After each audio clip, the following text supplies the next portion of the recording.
chemicals, cleaning chemicals. We all use chemicals. So every chemical that we use must be properly labeled with a signal word, a pictogram, and a statement for the hazard class. So what that means is that every container that I have should have the basic chemical label on it. My voice isn't cooperating today. So the product ID.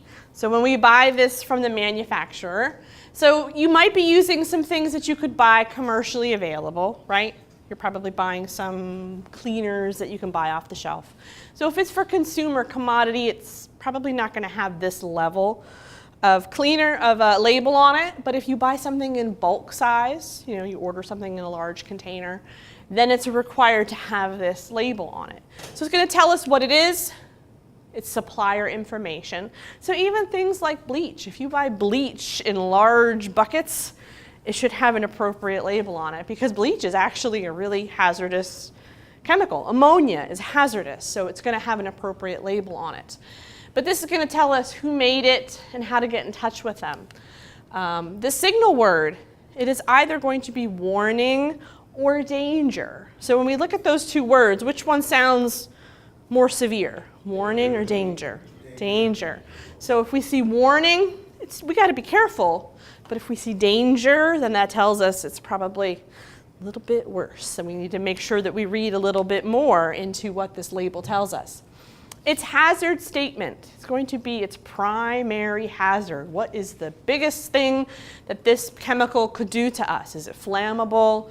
Is it a carcinogen? Is it toxic? So that information is going to be on that section. Precautionary statements. Could be really short, really long. But again, what are all the other things that this chemical could potentially do? So it gives us that information right on the label. And then those pictograms. So there are 9 pictograms and there are symbols. They're the only pictures that chemical manufacturers are allowed to put on labels anymore. So we can see over here, let me scroll to the next slide, these are those pictograms. So if it's a flame over a circle, it's an oxidizer. What is an oxidizer? It creates a fire faster than the fire would just occur without that product in place. Flames, it's a flammable product. Alcohol, acetone, all that good stuff. Exploding bomb, it's an explosive. So obviously I'm hoping you don't have any of that in this building. Skulls and crossbones, that's an acute toxin. That will make you very sick very quickly. Corrosion, symbol right in the middle. It's really hard to see that pictogram, but it's a test tube breaking the skin off of a hand, which is really fun. But that tells me I need to protect my skin because it's corrosive in nature. Gas cylinder, it's pressurized gas. The health hazard symbol, that's the human torso with the starburst. So that tells us it has something very specific involved. Cancer causing, a mutagen, a teratogen. It's bad stuff. You got to protect. Miscellaneous or anything that doesn't fall into the other categories that just kind of put there? Well, if you ever see, there's a DOT label called ORMD, other regulated material not classified. That's more like anything that's shipped that's like household. But if you see, so in this instance, so health hazard here at the bottom and the exclamation mark, when you're looking at a chemical label, if those are on there, you will also see one of the others because it's probably corrosive. It's probably gonna, if it's a carcinogen, it's gonna have a skull and crossbones on it because it's toxic. You know what I'm saying? So you're gonna see those in tandem. The one at the bottom in the middle, that's the only non-safety related pictogram, but it's important because it's an environmental toxin. So obviously protocol, I had, chemistry in college.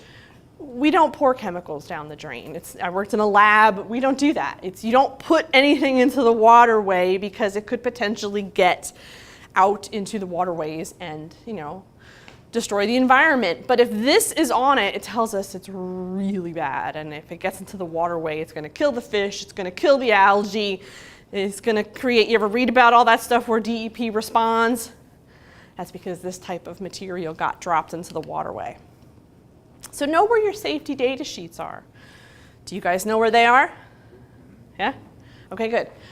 So making sure that you know where to go to get the information that you need about the chemicals that you work with. So you might have a binder, could be electronic, I'm not sure what system you're using here.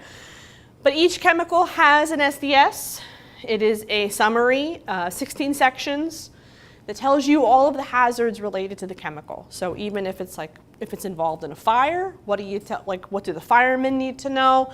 Health, first aid, CPR response, all that good stuff. So this has to be readily available to you. So I'm glad that I got the majority of you acknowledge that you knew where those books were, because when I do training and I ask that question, most of the time people are like, I don't know where those books are. So it's important. It's really good that you know how to find that information. And if you're working with a chemical that you've never used before, take the time to read the SDS, because that will help protect you as well. Any questions so far? Okay.